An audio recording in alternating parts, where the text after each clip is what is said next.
ए,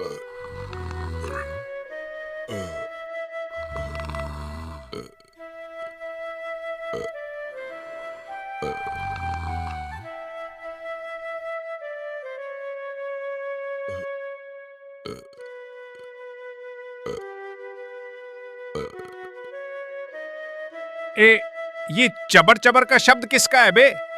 क्या छछूंदर घुस गया है क्या घर में? रात को कौन सा जंगल का जानवर मुंह चला रहा है? अरे अढ़ैया, ओए अढ़ैया, ढोंगी, उठ, देख तो जरा, कोई कुत्ता वुत्ता तो नहीं आया? नहीं तो सुबह गांव का ओझा बुलाना पड़ेगा। कौन रात को ये अपशकुन कर रहा है? अढ़ैया, अरे ओए, कान का कच्चे, बोल क्यों नहीं रहा है तू?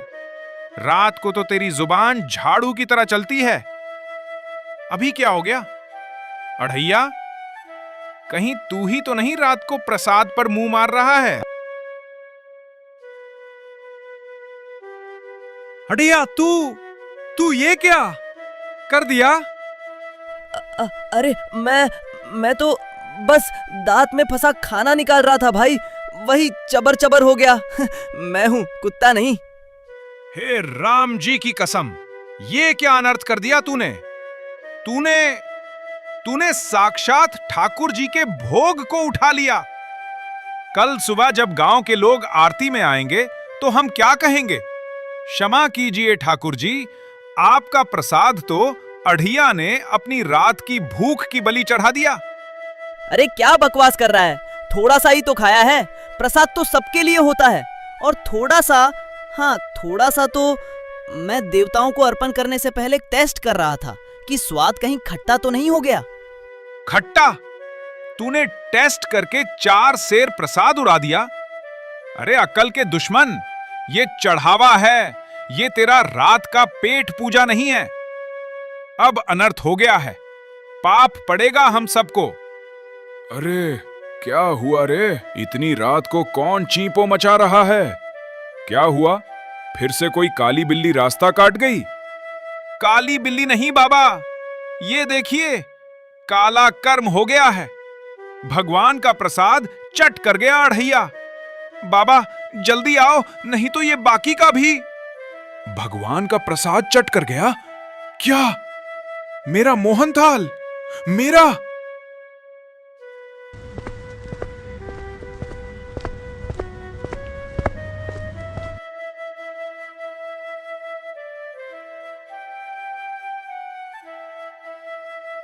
ओए अकल मरिया लढ़ैया, 0 सेर भोग लगने से पहले ही? हाय हाय, घोर पाप, घोर अनर्थ, ये तूने क्या किया अढ़ैया? तुझे मेरी भैंस का दूध शाप देगा। ये तो सेठ जी ने चढ़ाया था, अब गांव में क्या कहूंगा? क्षमा करो भक्तों, हमारा बेटा अढ़ैया तो रात को प्रसाद का लुटेरा बन गया।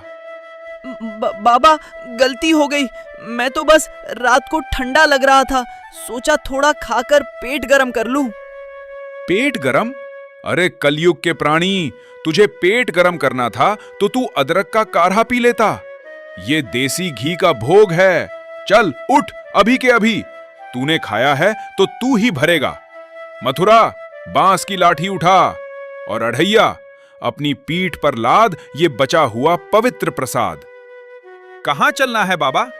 गांव के बाहर कुएं में फेंक दें इसको? नहीं, अभी चल सेठ जी की हवेली। रात के पहर में ही सही, ये बचा हुआ भोग मैं सेठ जी की तिजोरी में रखवा कर आऊंगा, ताकि ये अढ़ैया रूपी चूहा सुबह की रोशनी में इसे पूरा खत्म ना कर दे। चल जल्दी। बाबा अब बस मेरी जान ले लो, लेकिन मैं कसम खाता हूँ, भगवान विश्वनाथ की कसम खाता हूँ, अब मैं इस प्रसाद का एक कण भी नहीं चखूंगा। कसम है आपको बाबा। कसम? तू मुझे कसम देता है? अरे महामूर्ख, तूने तो सुबह मेरी सगी मां की कसम खाकर कहा था कि तू दिन भर उपवास रखेगा, और वो उसी शाम को मर गईं। क्या बाबा, आपकी माताश्री? हां, मर गईं। अढ़ैया की झूठी कसम उस बेचारी भोली भाली आत्मा को ले डूबी। ओए मथुरा सुन, इस काल केतु को पकड़, इसे मेरे कमरे में लेकर जा। दरवाजा बाहर से मोटा कुंडा लगाकर बंद कर दे। और हां, सुबह तक इसे बाहर नहीं निकालना। कल जो होगा वो ठाकुर जी देखेंगे और हम देखेंगे। चल रे अढ़ैया, चल, आज तेरी सुधार सेवा शुरू होगी बाबा के कमरे में। चल।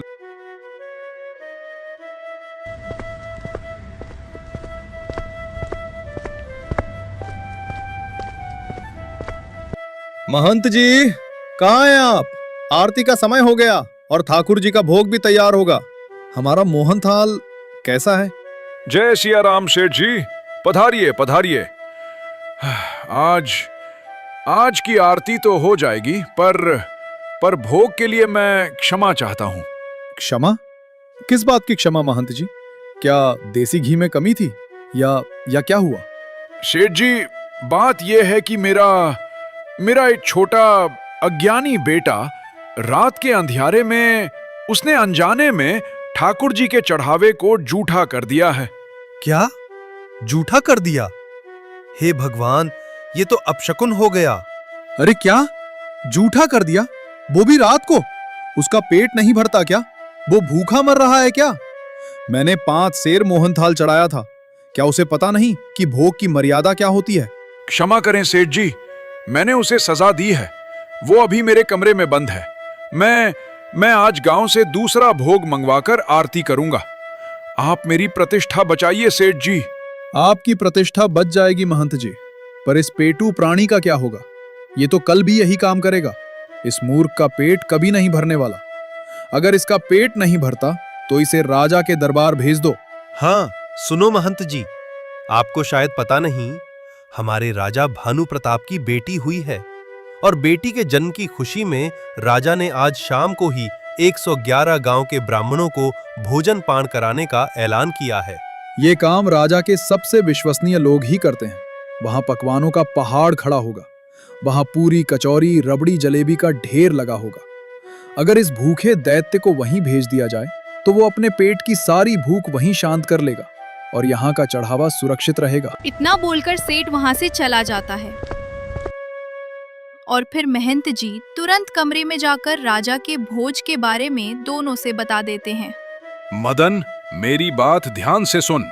ये काम बहुत जरूरी है। राजा का दरबार यहाँ से 3 पहर की दूरी पर है। अगर हम अभी नहीं निकले तो शाम की पूजा और ब्राह्मणों का भोज शुरू होने से पहले तुम दोनों पहुंच नहीं पाओगे। चिंता ना करे बाबा, मैं इसे लेकर अभी निकलता हूं। पर दरबार में जाकर क्या बोलना है? वहां के मुख्य भंडारी जी से मिलना। उनसे कहना कि ये हमारा विशेष सेवक है जिसके पेट में अग्नि कुंड जलता है। कहना कि ये यहाँ के सारे पकवानों की शुद्धि कर सकता है और सबसे बड़ी बात, ये वहां रहे, खाए और काम करे, पर यहां वापस आकर कम से कम 20 दिन तक ये भोग को हाथ ना लगाए। जल्दी चल, राजा का दरबार, मतलब आज शाही मालपुआ मिलेगा। चल। अरे ज्यादा फूलो मत। आज तू खाने नहीं, कठोर श्रम करने जा रहा है और वहां का रास्ता पहाड़ी है। तू आज पैदल चलेगा। पहाड़ी? अरे मेरा पेट, मेरा पेट तो अभी भी मोहन थाल और लड्डू से ठसाठस भरा है। मैं तो चल भी नहीं पाऊंगा। पेट भरा है तो चल, आज तुझे पता चलेगा कि धर्म का प्रसाद खाने की सजा क्या होती है। चल भाग यहां से। रास्ते में अगर इसने किसी नदी, खेत या पेड़ की डाली से कुछ भी तोड़कर खाया तो पहले इसे पिटना और फिर मुझे आकर बताना। जल्दी चल, हमें शाम से पहले वहां पहुंचना है। तू जितना धीरे चलेगा राजा का भोज उतना ही ठंडा होगा। हाय राम, ये कैसा भोग है जो खाकर राजा के यहाँ नौकरी करनी पड़ रही है। अरे मेरा पेट तो गड़गड़ कर रहा है। लगता है आज ही मेरी मुक्ति होगी। अब चलो बड़े भैया। इतनी बात कर दोनों सफर की तरफ निकल पड़े।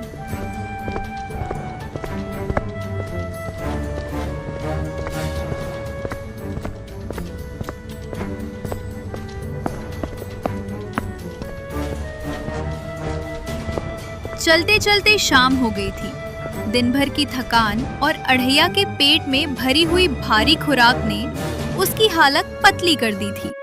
वो चलते चलते अचानक एक पेड़ के नीचे रुक गया। बस मथुरा, बस अब और नहीं चला जाएगा। मेरे पैर नहीं, मेरा पेट दुख रहा है। लगता है मोहनथाल अभी भी घुटनों तक पहुंच गया है। अरे ये क्या रुक गया? चल, हमें अभी कम से कम 1 पहर और चलना है। शाम होते होते राजा के दरबार पहुंचना था और तूने तो यहीं डेरा डाल दिया। डेरा डाल दिया तो डाल दिया, रात को यहीं सोएंगे। यहाँ की ठंडी हवा, इससे मेरा पेट का अग्निकुंड शांत होगा। चल तू भी लेट जा, अब तो कल सुबह चलेंगे। हे राम, अगर ये यहां रुका तो रात में इसे फिर भूख लगेगी और ये सर्वभक्षी कहां रुकेगा? ये जरूर आसपास की खड़ी फसल या किसी किसान के घर का अन्न चुराकर खा लेगा और तब बाबा और राजा दोनों का गुस्सा मुझ पर पड़ेगा। अढ़ैया, मेरी बात सुन। तू बहुत थक गया है, मैं जानता हूं, पर सोच, अगर हम सुबह तक यहीं रहे तो तू राजा के हाथों का भोजन चूक जाएगा। राजा के दरबार में आज शाम को जो शाही रबड़ी बन रही है ना, उसकी खुशबू तो यहां तक आ रही है अढ़ैया। रबड़ी? कैसी रबड़ी? अरे वो रबड़ी जिसे चांदी के पत्थर से सजाया जाता है। उसमें केसर ऐसा डाला जाता है जैसे सोने की धूल हो, और वो ठंडी ठंडी मलाई। आह! सच में मथुरा, तू झूठ तो नहीं बोल रहा? अरे नहीं, मैं राजा के यहां पहले भी गया हूं। और सुन, अगर तू यहां रुका रहा तो सुबह जब हम वहां पहुंचेंगे तब तक सारे ब्राह्मण वो रबड़ी खा चुके होंगे और तेरे हिस्से में सिर्फ बर्तन धोने का पानी बचेगा। नहीं, ये नहीं हो सकता। रबड़ी तो मेरी है। मैंने मोहनथाल खाकर इतना बड़ा धार्मिक जोखिम लिया है और अब मैं रबड़ी छोड़ दूं? असंभव।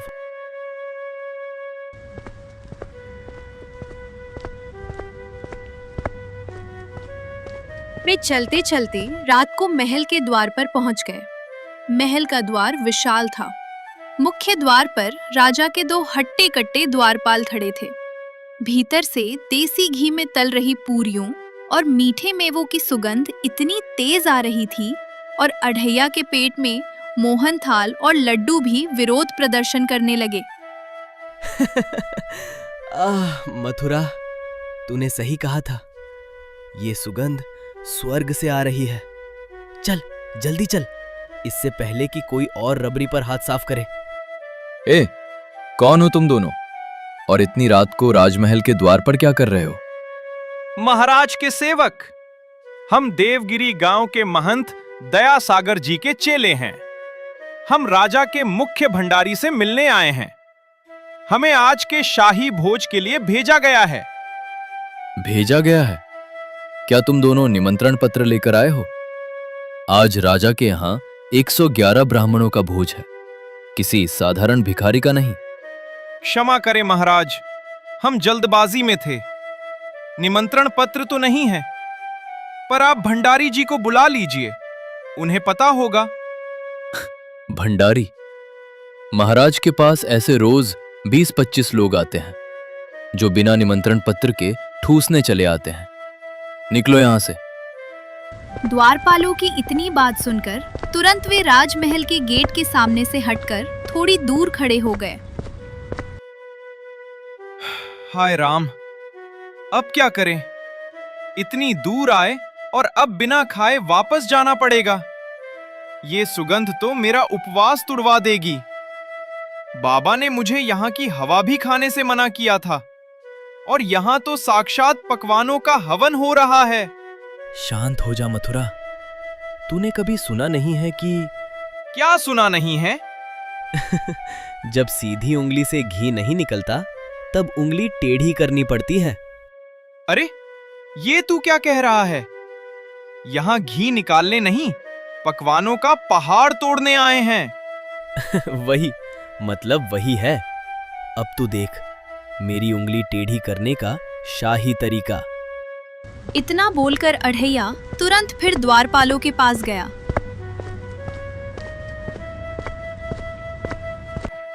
और बिना कुछ बोले उन्हें पटक पटक कर पीटने लगा, जिससे द्वारपाल गुस्सा होकर राजा के पास लेकर गए।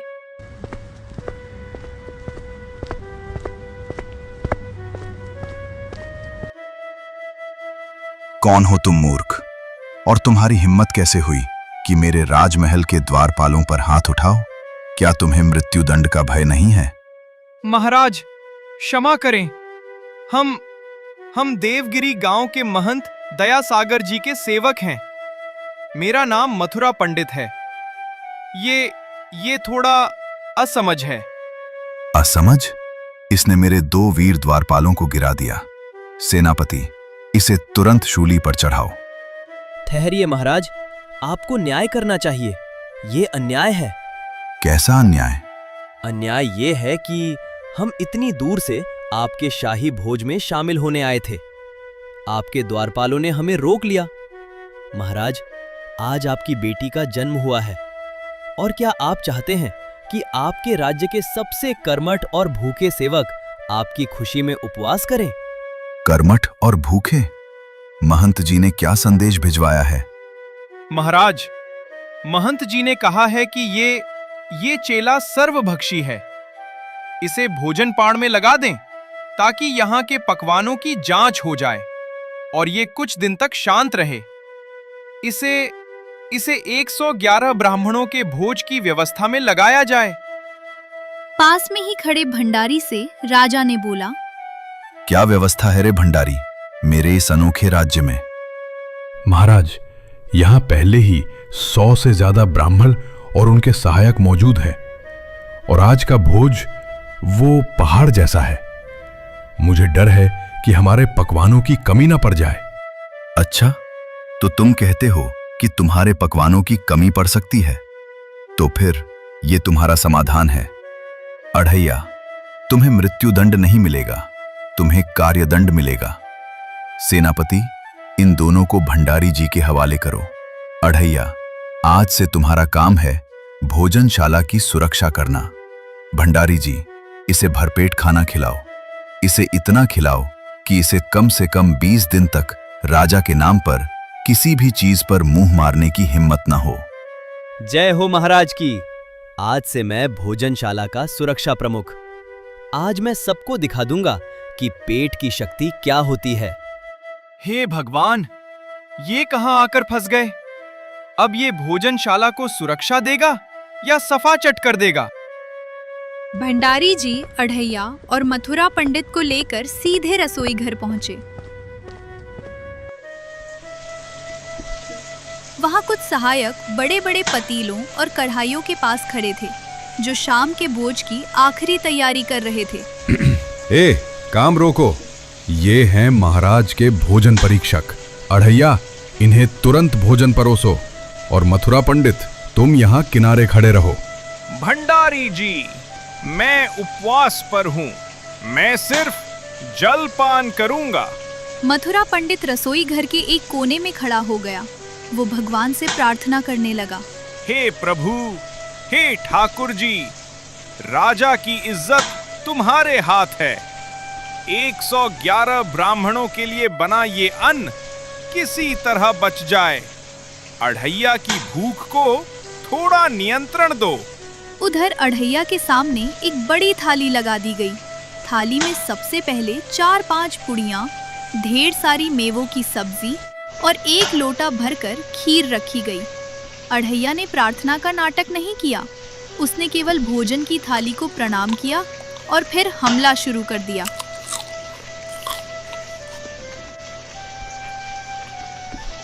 अरे, इतनी तेजी से क्यों खा रहा है?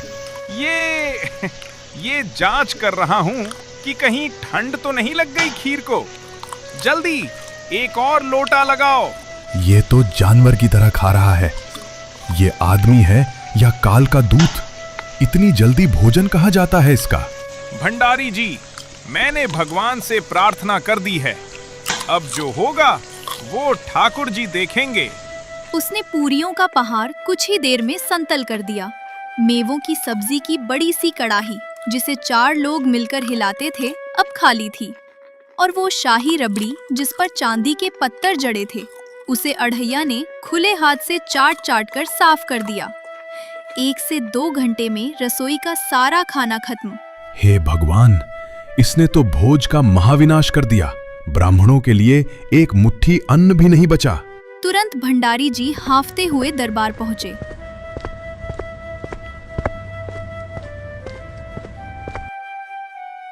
राजा अभी भी सिंहासन पर बैठे अपने राजसी गौरव में लीन थे।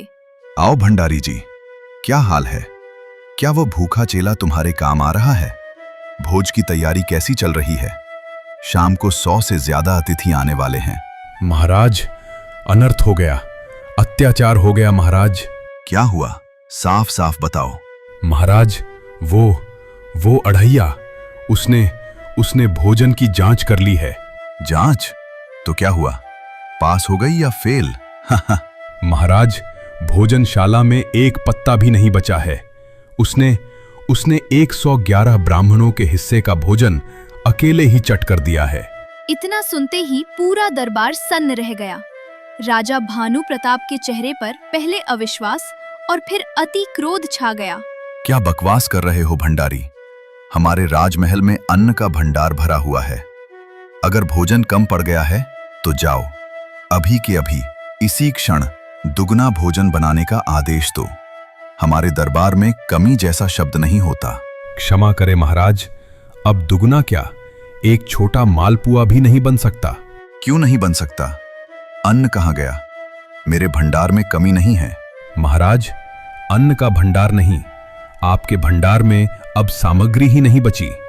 वो मूर्ख अढ़ैया आपके रसोई घर का सारा आटा, सारा घी, सारा मेवा और सारा गुड़ खा गया है। यहां तक कि उसने अंतिम सेर चावल की खीर भी बना डाली। महाराज, अब हमारे पास भोजन बनाने के लिए कुछ भी नहीं बचा है। चलो, अभी इसी क्षण मैं अपनी आंखों से देखूंगा कि एक साधारण चेला मेरे विशाल भंडार को कैसे समाप्त कर सकता है। अगर तुम झूठ बोल रहे हो भंडारी, तो तुम्हें कठोर दंड मिलेगा।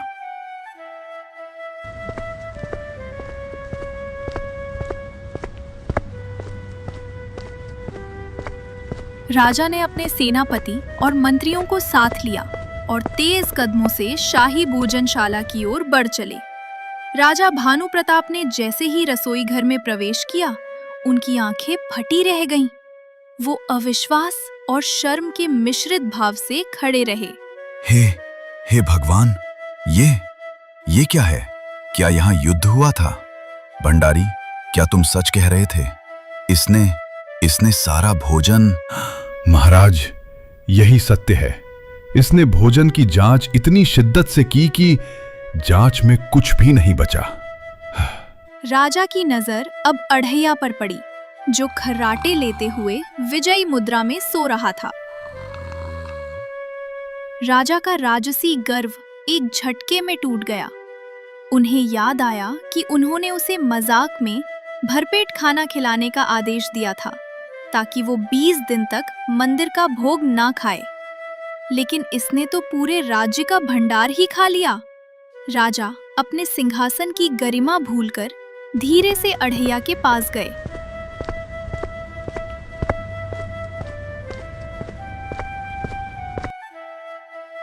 वो अब गुस्से में नहीं, बल्कि गहरी शर्मिंदगी में थे।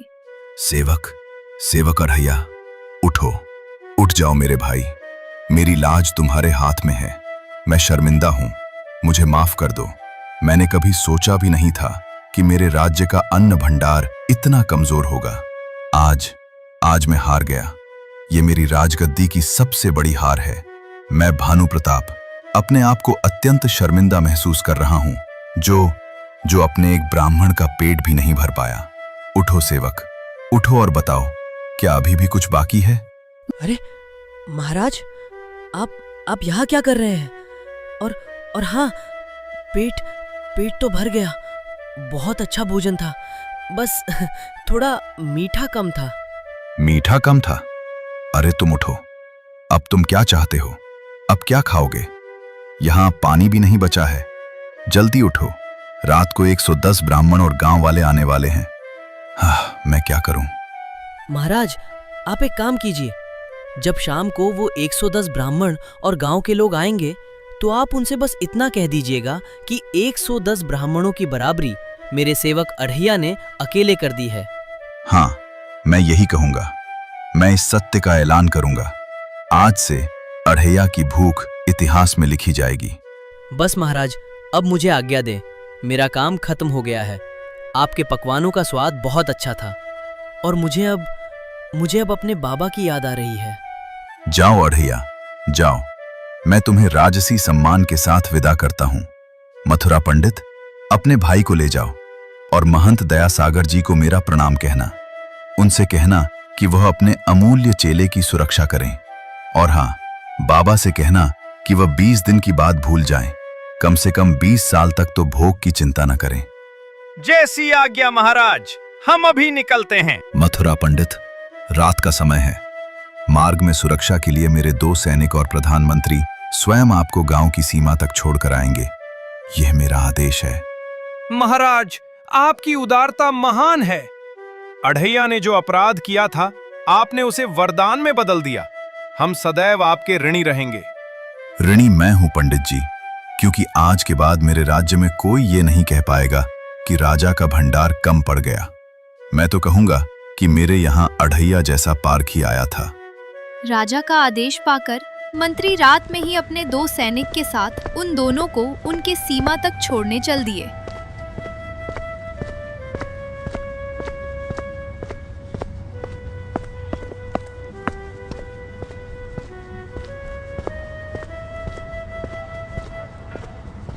अढ़ैया की हालत खराब थी। ज्यादा खा लेने से उसको चलने में दिक्कत हो रही थी। फिर भी जैसे तैसे करके मंत्री उन दोनों को उनके सीमा पर छोड़कर चले जाते हैं।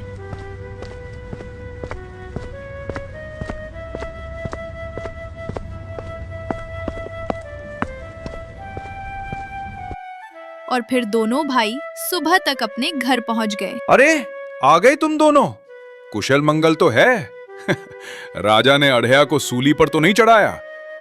बाबा, आज जो बदनामी राजा के दरबार में हुई है, वैसी नरक में भी नहीं होती। आपकी मर्यादा को मिट्टी में मिला दिया। अरे, पर हुआ क्या? क्या इसने फिर कुछ खा लिया? खाने की बात मत कीजिए बाबा। इसने पूरा राजमहल साफ कर दिया। राजा के द्वारपालों को पीटा, सेनापति को ललकारा, और जब राजा ने इसे जांच के लिए रसोई में भेजा तो इसने 111 ब्राह्मणों का राशन अकेले डकार लिया। राजा को खुद आकर इसके सामने हाथ जोड़कर कहना पड़ा कि भाई अब तो उठ जा, वरना मेरा महल भी खा जाएगा। बाबा, राजा बहुत अच्छे हैं, बस उनके यहाँ नमक थोड़ा तेज था। बाबा, अब मेरी बात कान खोलकर सुन लीजिए।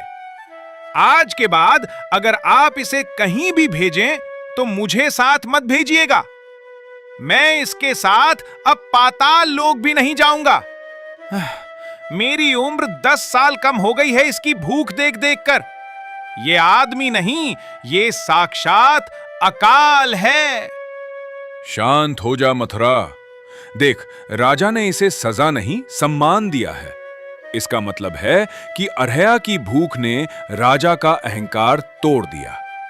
पर हां, मैं वादा करता हूं, अब से अढ़ैया की ड्यूटी खेत में जानवरों की देखरेख के लिए करता हूं। बाबा, पर खेत में काम करने से भूख बहुत लगती है।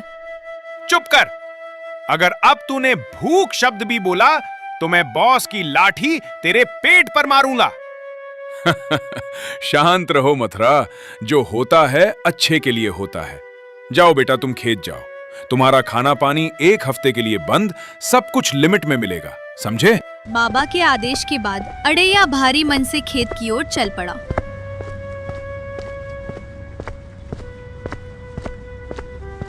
उसका मन अभी भी राजा के यहाँ की रबड़ी और बाबा के मोहन थाल में अटका था। चलते चलते गांव की सीमा पर एक पुराने पेड़ के नीचे उसे भीड़ दिखी। वहां एक ओझा बैठा था जिसके सामने पत्तलों पर ताजी पूरियां, लड्डू, केसरिया भात और मालपुए सजे थे। गांव का एक परिवार हाथ जोड़कर खड़ा था। ओझा मंत्र पढ़ रहा था और बीच बीच में वह सारा सामान किसी को अर्पित कर रहा था। अढ़ैया की नाक ने हवा में तैरते शुद्ध घी की गंध को तुरंत पहचान लिया और वह खिंचा चला गया।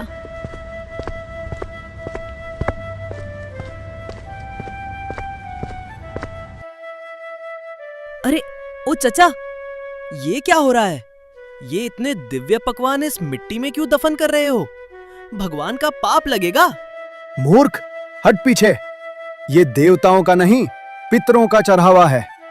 इनके परदादा मरे हुए 20 साल हो गए, लेकिन अभी भी रात को घर में खटपट करते हैं। ये खाना इसलिए है ताकि मरा हुआ आदमी अपना पेट भर के स्वर्ग चला जाए और वापस आकर किसी को परेशान ना करे। अच्छा, तो खाना खाने के बाद वो चला जाता है? और अगर वो न जाए तो? अगर वो तृप्त ना हुआ और नहीं गया तो हम फिर से पूजा करते हैं। हम फिर से बढ़िया चढ़ावा चढ़ाते हैं और तब तक देते रहते हैं जब तक उसका पेट ना भर जाए। अढ़ैया के चेहरे पर एक ऐसी मुस्कान आई जिसे देखकर कोई भी समझ जाता कि कांड होने वाला है। उसे लगा कि ये तो कमाल की स्कीम है, खाते भी रहो और अगर मन ना भरे तो दोबारा भी मांगो। ओ तेरी, मतलब अगर भूत बन जाओ तो पेट भर जाए वाली शर्त ही खत्म। और अगर मथुरा भाई और बाबा मुझे रोके तो मैं भी घर में खटपट करूंगा।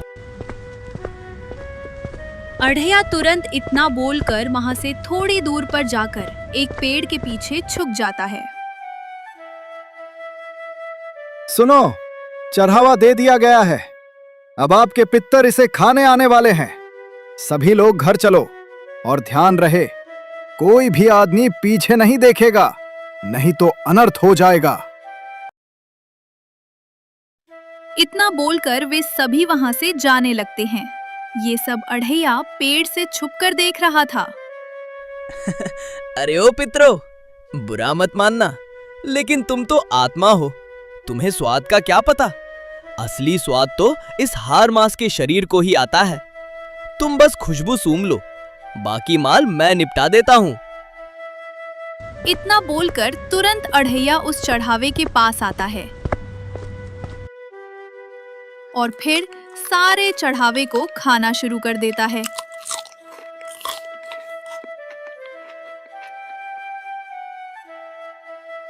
सब कुछ खत्म होने के बाद वो खेत निकल जाता है।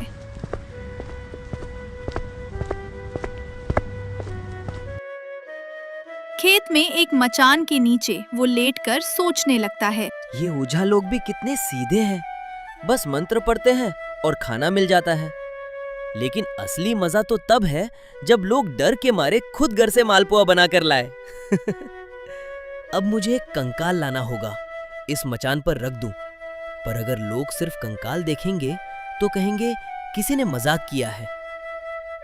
लेकिन अगर वो अपनी आंखों से अढ़ैया की खोपड़ी को जलते देखेंगे तो उन्हें लगेगा कि बेचारा अढ़ैया तो अंदर ही भस्म हो गया। फिर जब मैं भूत बनकर आवाज दूंगा तो लोग डर के मारे कड़ाही भर भर के हलवा लाएंगे। इसके लिए मुझे कब्रिस्तान जाकर एक कंकाल लाना होगा और इस मचान पर लेटाकर आग लगा देनी है और छुप जाना है। इतना सोचकर अढ़ैया रात होने का इंतजार करने लगता है और थोड़ी देर में रात होने पर अढ़ैया तुरंत कब्रिस्तान की तरफ निकल जाता है।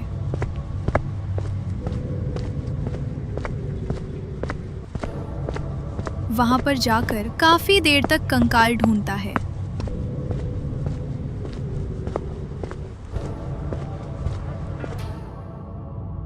फिर उसे एक कंकाल दिखाई देता है। वो उस कंकाल को लाकर मचान पर रख देता है।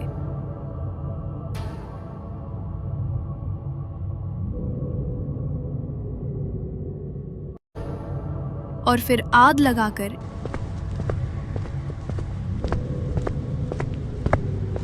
एक पेड़ के पास छिपकर गुहार लगाने लगता है।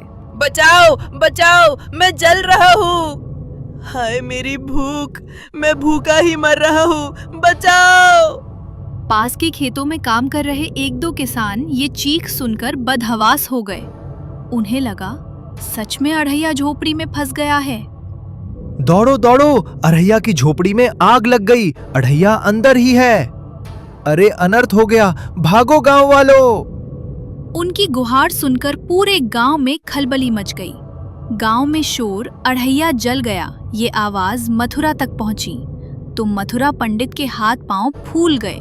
वो दौड़कर बाबा की कुटिया में गया और उन्हें झिंझोड़ने लगा। बाबा उठिए बाबा, गजब हो गया, अढ़ैया की मचान में आग लग गई है और लोग चिल्ला रहे हैं कि वो अंदर ही जल गया। जल्दी चलिए बाबा। क्या? मेरा अढ़ैया? राम राम, ये क्या अनर्थ हो गया? मैंने तो उसे सिर्फ मेहनत करने भेजा था, ये तो काल ही आ गया। जल्दी चलो मथुरा। इतना सुनकर दोनों घर से भागे और जब तक बाबा और मथुरा खेत पहुंचे, झोपड़ी राख हो चुकी थी। आग की धीमी रोशनी में मचान के ऊपर वो काला पड़ चुका कंकाल साफ दिखाई दे रहा था। गांव वाले चारों तरफ घेरा बनाकर खड़े थे और सन्नाटा पसरा था। अढ़ैया मेरे भाई, तू तो सच में हड्डी का ढांचा बन गया। अरे बाबा देखिए, अढ़ैया का क्या हाल हो गया। बाबा ने जैसे ही वो कंकाल देखा, उनकी आंखों से आंसू बहने लगे। तभी पेड़ के पीछे छिपे अढ़ैया ने देखा कि पूरा गांव इकट्ठा है और यही सही मौका है। उसने एक भारी गूंजती हुई और भयानक आवाज निकाली। ओ बाबा, मथुरा, मैं मर गया पर मेरी भूख नहीं मरी। मेरा शरीर जल गया पर मेरी अतरियां अब भी कचौड़ी मांग रही हैं। अगर सुबह होने तक मुझे 5 थाल पकवान नहीं मिले तो मैं इस गांव के एक एक चूल्हे की आग खा जाऊंगा। ओ महंत जी, ये साधारण मौत नहीं है। अढ़ैया तो भूखा प्रेत बन गया है। देखिए, इसकी हड्डियां अभी भी धधक रही हैं। अगर इसे तृप्त नहीं किया गया तो ये अनर्थ कर देगा। अरे ये तुरंत मरा और भूखा भूत बन गया। अरे भागो भैया भागो। शांत हो जाओ अढ़ैया महाराज, शांत हो जाओ। महंत जी देखिए, ये तो सीधे पकवानों की मांग कर रहा है। प्रेत योनि में इसकी भूख 100 गुना बढ़ गई है। अगर इसे तुरंत भोग नहीं मिला तो ये पूरे गांव के अन्न के भंडार खाली कर देगा।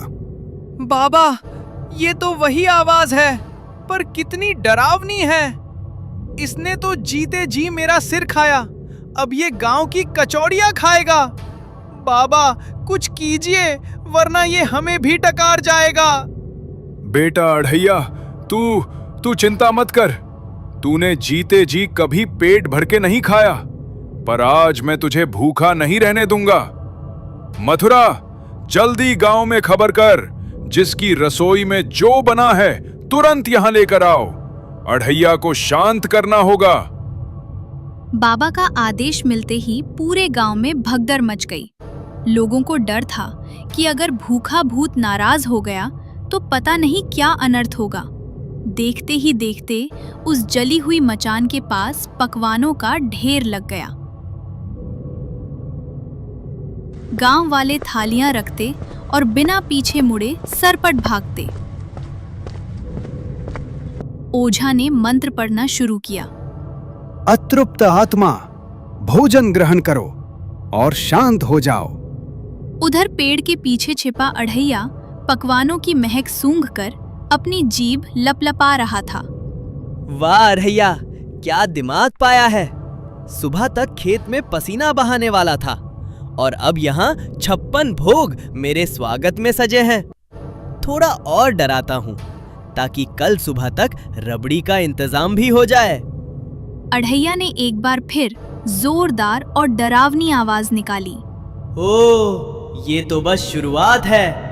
मुझे ठंडा पानी और मलाई वाली लस्सी भी चाहिए। ओ! ये सुनकर ओझा चिल्लाया।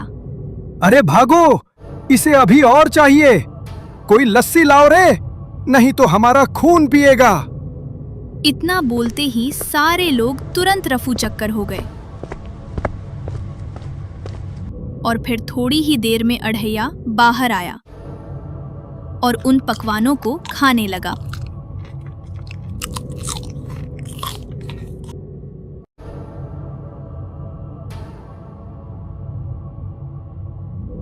अगली सुबह जब सूरज निकला तो गांव में मातम और डर का माहौल था।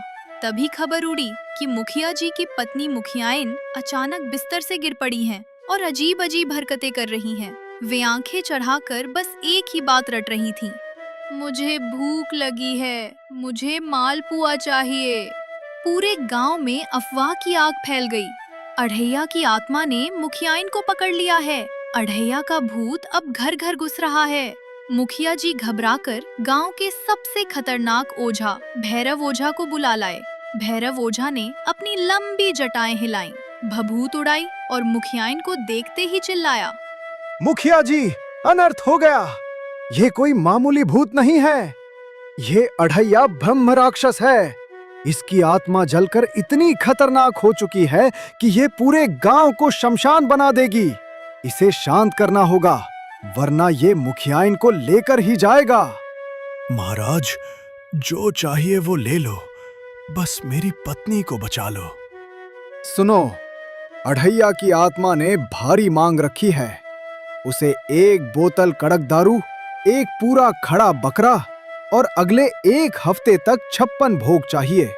और सबसे जरूरी बात, ये चढ़ावा कोई नौकर नहीं, बल्कि मुखिया जी स्वयं अपने हाथों से रात के अंधेरे में उस जली हुई मचान के पास लेकर जाएंगे। अगर पीछे मुड़कर देखा तो अढ़ैया तुम्हें वहीं कच्चा चबा जाएगा।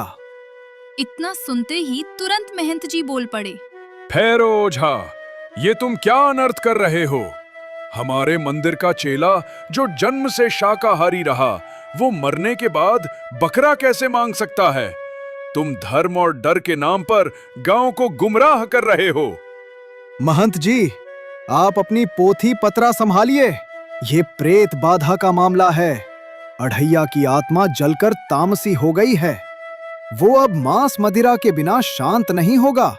अगर आपने दखल दिया तो वो अगला निशाना आपके मंदिर को बनाएगा। अबे ओ पाखंडी, अढ़ैया को हम तुमसे ज्यादा जानते हैं। वो ज्यादा से ज्यादा 2 बाल्टी खीर मांग सकता है, पर बकरा कभी नहीं। तू ये सब अपने पेट के लिए मंगवा रहा है।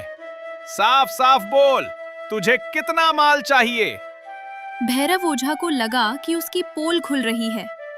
ठीक है, अगर आपको मुझ पर विश्वास नहीं तो आप ही संभालिए इस राक्षस को। मैं जा रहा हूं, लेकिन याद रखना मुखिया जी, आज रात जब अढ़ैया का भूत तांडव करेगा और मुखियाइन के प्राण संकट में पड़ेंगे, तब मुझे मत बुलाना। ये गांव अब शमशान बनेगा। ओझा गुस्से में पैर पटकते हुए वहां से चला गया। बाबा, अब मेरा क्या होगा? ओझा तो श्राप देकर चला गया। मेरी पत्नी वैसी ही पड़ी है और अढ़ैया की आत्मा अब जरूर तांडव करेगी। क्या वो मेरा घर फूंक देगा? क्या वो हमें मार डालेगा? शांत हो जाइए मुखिया जी, डरने से काम नहीं चलेगा। सत्य तो यह है कि अढ़ैया की आत्मा बहुत दुखी है। वो तड़प तड़प कर मरा है, और सबसे बड़ी बात, वो भूखा मरा है। जब तक किसी जीव की अंतिम इच्छा पूरी नहीं होती, वो प्रेत योनि से मुक्त नहीं होता। तो अब क्या रास्ता है बाबा? उसकी आत्मा की शांति के लिए विधिवत क्रियाकर्म करना होगा। उसकी तेरही करनी होगी। जब तक पूरे विधि विधान से भोज नहीं होगा और उसकी पसंद का खाना ब्राह्मणों को नहीं खिलाया जाएगा, तो उसकी आत्मा भटकती रहेगी और ऐसे ही उत्पात मचाएगी। बाबा, आप जैसा कहें वैसा ही होगा। कल ही गांव के मुख्य मैदान में अढ़ैया की तेरही का भोज रखा जाएगा। मैं पूरे गांव और आसपास के ब्राह्मणों को निमंत्रण दूंगा। बस आप उसे शांत कर दीजिए। उसके लिए पूरे विधान के साथ होगी उसका समय निश्चित है। रोज उसको खाने के लिए उसके मचान के पास खाना ले जाना होगा। 13वीं को उसका पिंडदान भी कर देना होगा। 13वीं की तैयारी शुरू हो चुकी थी। लेकिन गांव वालों का डर इतना था कि वे 13वीं के दिन का इंतजार भी नहीं कर पा रहे थे। गांव में ये नियम सा बन गया, शाम ढलते ही हर घर से कोई ना कोई सदस्य थाल सजाकर अढ़ैया की उस जली हुई मचान की ओर निकलता। गांव के लोग कांपते हुए आते, मचान के पास थाली रखते और हाथ जोड़कर आंखें बंद कर लेते। भाई अढ़ैया, देख, तेरे लिए शुद्ध देसी घी के लड्डू लाया हूं। इन्हें यहीं शांति से बैठकर खाना, पर कृपा करके मेरे घर की तरफ मत झांकना। मेरी छोटी सी झोपड़ी है, वहां तेरे लायक कुछ नहीं है। अढ़ैया महाराज, ये ताजी पूड़ियाँ और आलू की सब्जी है। जब तक तुम्हारी 13वीं का बड़ा भोज नहीं हो जाता, मैं रोज यहाँ खाना रखूंगा। बस तुम अपनी खटपट वही मचान तक सीमित रखना, गांव की गलियों में मत आना। वे लोग खाना रखते और बिना पीछे मुड़े ऐसी दौड़ लगाते जैसे पीछे कोई शेर पड़ा हो। अढ़ैया, जो झाड़ियों में छिपा रहता था, लोगों के जाते ही बाहर निकलता। उसे यकीन ही नहीं हो रहा था कि उसकी एक छोटी सी अग्नि परीक्षा ने उसे गांव का सबसे सम्मानित भूत बना दिया है। वाह, कल काजू की कतली मिली थी, आज लड्डू और पुड़िया। ये ओझा चचा ने बिल्कुल सही कहा था, मरने के बाद इज्जत और खाना दोनों दुगना हो जाता है। अब तो मन करता है कि 13वीं के बाद भी भूत ही बना रहूं। खेत में कुदाल चलाने से तो ये मचान के पीछे डकार मारना कहीं बेहतर है।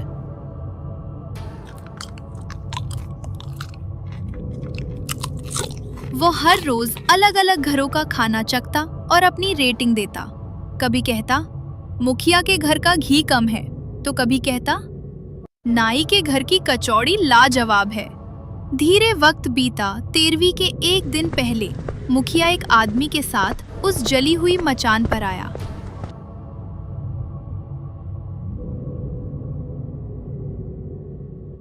अढ़ैया भाई, कल तुम्हारी 13वीं है। पूरा गांव कल तुम्हारे नाम का भंडारा करेगा। बस कल का दिन और फिर अपनी आत्मा को शांति देना और हमें आशीर्वाद देना। हमें परेशान मत करना।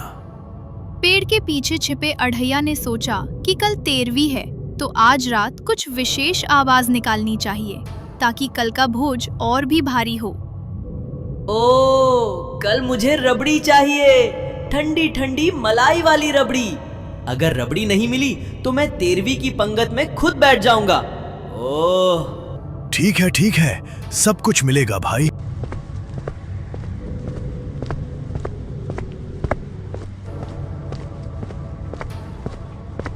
अगले दिन सुबह होते ही पूरे गांव में हलचल मच गई। अढ़ैया की 13वीं का भोज तैयार करने के लिए हलवाई बुलाए गए। गांव के मैदान में बड़े बड़े चूल्हे सुलग रहे थे।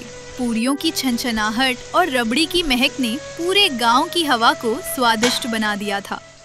गांव वालों के मन में एक अजीब सी राहत थी कि आज अढ़ैया की आत्मा को विदा कर दिया जाएगा और फिर गांव में सब कुछ पहले जैसा हो जाएगा। शाम ढलते ही जब आसमान में लालिमा छा गई, मुखिया जी, महंत बाबा और मथुरा पंडित एक विशाल चांदी के थाल में 56 भोग सजाकर अढ़ैया की उस जली हुई मचान की ओर बढ़े। मुखिया जी ने वो भारी थाल मचान के पास रखा। थाल में अढ़ैया की फरमाइश वाली ठंडी ठंडी मलाईदार रबड़ी, केसरिया लड्डू और घी में डूबी कचौड़ियां सजी थीं। अढ़ैया भाई, आज तुम्हारी 13वीं है। हमने तुम्हारी हर इच्छा पूरी की है। ये देखो, तुम्हारी पसंदीदा रबड़ी और पकवान। आज ये आखिरी दिन है। जो खाना है आज जी भर के खा लो, क्योंकि आज के बाद गांव का कोई भी आदमी यहाँ एक दाना लेकर भी नहीं आएगा।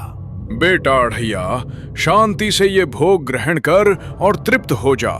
गांव वालों ने तुझे बहुत मान दिया है। अब तू भी अपनी मर्यादा रख और विदा हो। अढ़ैया, मुखिया जी सही कह रहे हैं। आज बाबा ने विशेष पूजा की है। इस भोग के बाद तुम्हारी आत्मा को स्वर्ग का टिकट मिल जाएगा। अब अगर तूने कल से गांव में खटपट की या किसी को डराया तो बाबा अपनी लाठी से तुझे सीधे यमराज के पास पहुंचा देंगे। बस बहुत हुआ। अढ़ैया, तू सुन ले, चाहे तू भूत हो या प्रेत, अगर तूने अब दोबारा खाना मांगा या मेरे गांव को परेशान किया तो मैं तेरे इस बाबा और मथुरा को धक्के मारकर गांव से निकाल दूंगा। जिस मंदिर में तू पला उसे मिट्टी में मिलवा दूंगा। तू मरकर भी हमें चैन नहीं लेने दे रहा। बाबा, हमने बहुत बड़ी गलती कर दी। हमें उसे मजाक में खेत नहीं भेजना था। वो बेचारा भूखा ही मर गया, इसीलिए उसकी आत्मा आज दाने दाने के लिए भटक रही है और हम पर संकट आ गया है। मुझे माफ कर दे भाई अरहैया, मैं तुझे कभी नहीं मारूंगा, बस तू शांत हो जा। मथुरा, हम अपराधी हैं। हमने उसकी भूख का मजाक उड़ाया। आज मेरी वजह से तुम्हें और इस मंदिर को गांव छोड़ना पड़ेगा। अढ़ैया रे, तू शांत हो जा बेटा, हमें छोड़ दे, पर इस मंदिर की साख मत बिगाड़। इतनी बात कर सभी चले जाते हैं।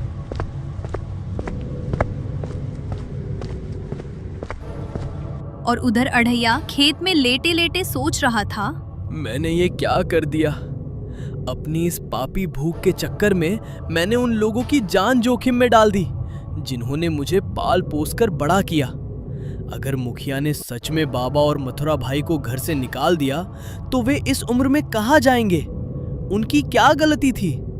गलती तो मेरी इस नीच बुद्धि की थी। अब कुछ करना होगा, पर बिना कुछ खाए मेरे दिमाग की बत्ती नहीं जलती।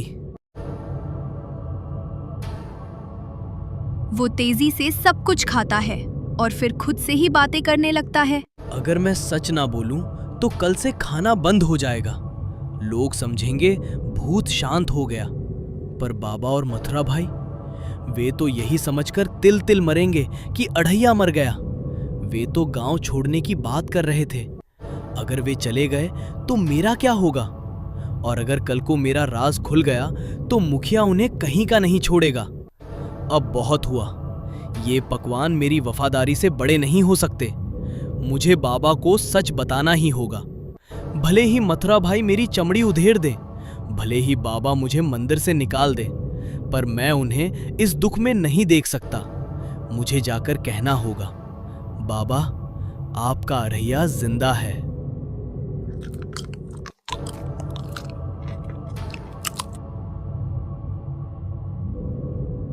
वो गांव की तरफ निकल पड़ता है। वो जा ही रहा होता है कि मुखिया पेशाब करने घर से बाहर निकला रहता है। वो अढ़ैया को देखकर गुहार लगा देता है। अरे बाप रे, बचाओ बचाओ, अढ़ैया का भूत आ गया। गुहार है गांव वालों, दौड़ो। मुखिया की चीख इतनी भयानक थी कि शांत गांव अचानक जाग उठा। अढ़ैया वहीं जम गया। उसे समझ नहीं आया कि वो भागकर वापस मचान पर जाए या मुखिया के पैरों में गिरकर सच बता दे। मुखिया जी, चुप हो जाइए, मैं भूत नहीं हूँ, मैं सच में। लेकिन मुखिया जी सुनने की स्थिति में कहाँ थे। देखते ही देखते लोग इकट्ठा हो गए और अढ़ैया तुरंत वहां से भाग गया। कहाँ है अढ़ैया? ओझा ने सही कहा था, ये 13वीं खाकर और भी बलवान हो गया है। देखो, वो जा रहा है मंदिर की तरफ। भागो, कहीं ये बाबा और मथुरा को कुछ कर न दे। देख लिया आप लोगों ने, हमने 13वीं खिला दी, मचान पर 56 भोग रख दिए, फिर भी अढ़ैया का भूत सीधे मेरे घर तक आ पहुंचा। ये सब बाबा और मथुरा की ढिलाई की वजह से हो रहा है। बिल्कुल सही। जब तक ये दोनों यहाँ रहेंगे, अढ़ैया का मोह इस गांव से नहीं छूटेगा। वो इन्हीं के पास आता रहेगा और बीच में हम सब मारे जाएंगे। उस महंत को मथुरा को गांव से निकालना होगा। अगर वो न निकले तो उनकी हड्डी फसली तोड़ दो। चलो तुरंत महंत के घर। इतनी बात कर सभी महंत के घर गए।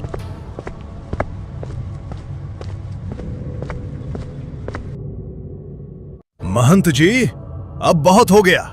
आपके चेले ने आज सारी हदें पार कर दी। वो भूत बनकर गांव की गलियों में घूम रहा है। हम आप दोनों का आदर करते हैं, पर गांव की सुरक्षा से बढ़कर कुछ नहीं है।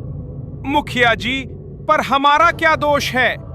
हमने तो उसे शांत करने के लिए सब कुछ किया। दोष आपका मोह है। अब फैसला हो चुका है। कल सूरज निकलने से पहले आप दोनों को ये गांव और मंदिर छोड़कर जाना होगा। अगर आप यहां नहीं रहेंगे तो अढ़ैया भी यहां नहीं आएगा। अपनी पोटली बांध लीजिए। सुबह गांव का कोई भी आदमी आपकी सूरत नहीं देखना चाहता। मथुरा, हमारे भाग्य में यही लिखा था। अढ़ैया के साथ साथ हमारी किस्मत भी चल गई। चलो अपनी पोटली बांध लो। सुबह होने से पहले निकल जाना ही बेहतर है, वरना गांव वाले अपमान करेंगे। बाबा, मैं नहीं जाऊंगा। ये हमारा घर है। अढ़ैया मेरा भाई था।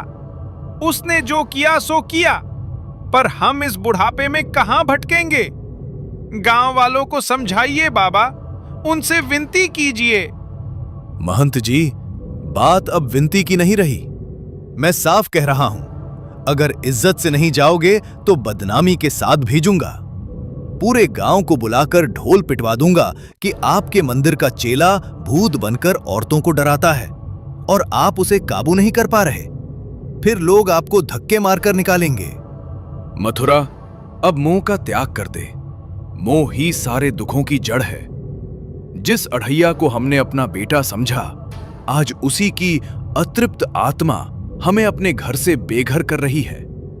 अगर वो हमारा अपना होता तो आज उसकी वजह से हमें ये दिन न देखना पड़ता। जो जीव मरने के बाद अपने गुरु और भाई को चैन न लेने दे, उसके पीछे अब घर की ममता क्या रखना। उठ, जो ईश्वर की इच्छा है वही अब हमारा रास्ता है। मुखिया जी, रहम कीजिए। रहम का वक्त निकल गया मथुरा। अढ़ैया के भूत ने जो आज मेरे घर के बाहर तांडव किया है, उसके बाद तुम दोनों का यहां रहना गांव के लिए खतरा है। या तो अभी गांव की सीमा पार करो, वरना कल सुबह पंचायत में कालिख पुतवा कर गांव से बाहर करूंगा। ठीक है, बस अब एक शब्द नहीं। कल सुबह बाबा हम गांव छोड़कर चले जाएंगे। आप सभी अब यहाँ से चले जाएं। इधर ये सभी बातें कर रहे थे, उधर अढ़ैया अंधेरे में पेड़ के तने से चिपक कर खड़ा है। बाहर मुखिया चिल्ला रहा है और बाबा मथुरा बेबस खड़े हैं। अढ़ैया की सांसें तेज हैं और वो दांत पीसते हुए खुद से फुसफुसा रहा है। तुमने बहुत बड़ी गलती कर दी मुखिया। मेरे बाबा की पोटली जमीन पर गिरवा दी, उन्हें बेघर करने चले थे। अभी तक तो मैं सिर्फ पकवानों का भूखा था, अब मैं तुम्हारे चैन का भूखा बनूंगा। तुमने मुझे बदनाम किया है ना, अब मैं सच में वो राक्षस बनूंगा जिससे पूरा गांव थर थर कांपेगा। जा रहा हूं, पर ये विदाई नहीं है। अब मैं ऐसे गायब होऊंगा कि तुम लोग अपनी परछाई से भी डरोगे। अगले भाग में जब मैं सामने आऊंगा तो हाथ में लड्डू का थाल नहीं, बल्कि तुम्हारी तबाही का सामान होगा। आज की रात इस गांव की आखिरी पुरसुकून रात है। अब मौत का तांडव शुरू होगा।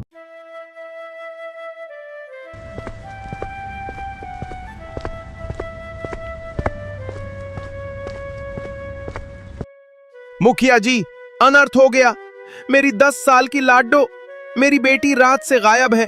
पूरा घर छान मारा, कहीं सुराग नहीं मिला। और मेरा हट्टा कट्टा बैल भी खूंटे से गायब है मुखिया जी। रात को हल्की सी आहट हुई थी, पर जब बाहर निकला तो सिर्फ धूल उड़ रही थी। लोग कह रहे हैं कि गांव के 2 और लड़के भी अपने घरों में नहीं हैं। मुखिया जी, गांव में काना फूसी हो रही है। सब कह रहे हैं कि ये उसी अढ़ैया का काम है। उसने जाते जाते कहा था कि वो बदला लेगा। वो नीच, वो राक्षस, मैंने उसे गांव से निकाला था और अब वो मासूमों को निशाना बना रहा है। अगर ये सिलसिला नहीं रुका तो गांव खाली हो जाएगा। तुम दोनों अभी के अभी निकलो, चाहे जंगल छानना पड़े या पहाड़। उन तीनों को, बाबा मथुर को पकड़ कर लाओ। उन्हें जिंदा या मुर्दा बस गांव के चौपाल पर लेकर आओ। आज पंचायत होगी और उनका ऐसा न्याय होगा कि आने वाली 7 पुश्तें कांप उठेंगी। वे दोनों तुरंत महंत के घर जाते हैं।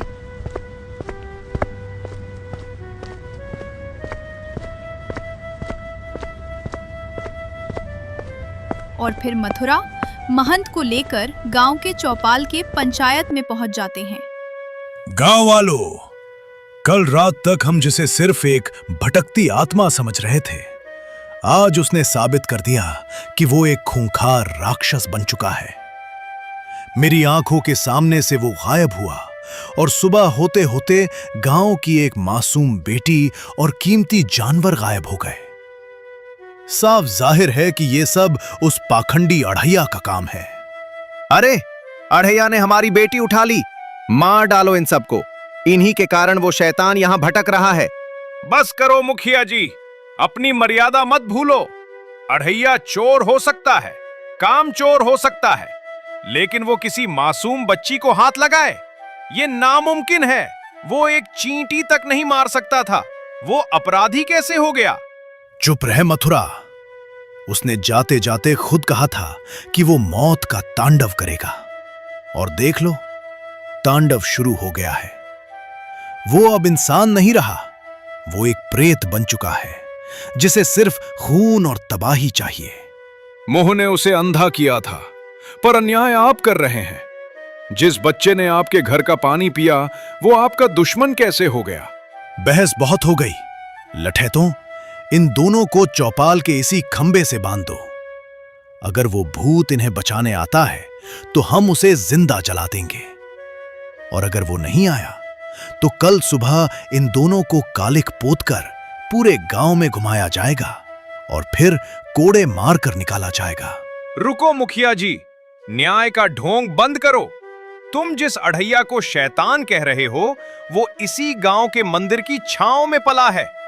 मुझे पूरा विश्वास है कि मेरा भाई ऐसा नहीं कर सकता। किसी मासूम बच्ची को उठाना तो दूर, वो किसी का दिल दुखाने से पहले 10 बार सोचता था। इसके पीछे जरूर किसी और का हाथ है, जो अढ़ैया के नाम का फायदा उठाकर अपना पाप छिपा रहा है। विश्वास? सबूत के सामने विश्वास की कोई कीमत नहीं है मथुरा। तो मैं सबूत दूंगा। मुझे सिर्फ 15 दिन का वक्त दो। अगर इन 15 दिनों में मैंने असली अपराधी को पकड़कर तुम्हारे सामने खड़ा नहीं किया और बच्ची को सही सलामत वापस नहीं लाया, तो मैं और बाबा खुद अपने हाथों से अपने चेहरे पर कालिख पोतेंगे और पूरे गांव में घूमते हुए खुद इस गांव की सीमा छोड़ देंगे। क्या स्वीकार है तुम्हें ये चुनौती? पूरी पंचायत में सन्नाटा छा गया। बाबा ने मथुरा की ओर देखा। उनकी आंखों में डर था, पर मथुरा के अडिग विश्वास ने उन्हें भी बल दिया। ठीक है मथुरा, हमें तुम्हारी शर्त मंजूर है। 15 दिन, न एक दिन कम न एक दिन ज्यादा। लेकिन याद रखना, इन 15 दिनों तक तुम और बाबा हमारी कड़ी निगरानी में रहोगे। अगर अढ़ैया सामने नहीं आया या अपराधी नहीं मिला, तो सजा और बदनामी दोनों दुगनी होगी। इतना बोलकर मथुरा तुरंत वहां से चल देता है और चलते चलते एक जंगल में पहुंच जाता है। वहां पहुंचकर अपने दोस्त जिन को बुलाता है। ओ साए के मुसाफिर, दिन के उजाले में अपनी झलक दिखा।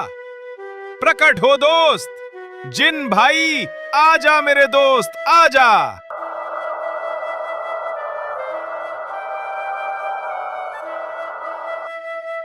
मथुरा, दोपहर की नींद खराब कर दी। खैर, तेरी आंखों की परेशानी बता रही है कि मामला संगीन है। क्या हुक्म है? वक्त नहीं है दोस्त, गांव में अनर्थ हो गया है। मुझे मेरे यार मदन की जरूरत है। जहां कहीं भी हो, उसे पलक झपकते ही यहां ले आओ। ओ भाई, ऐसा क्या? यूं गया यूं आया?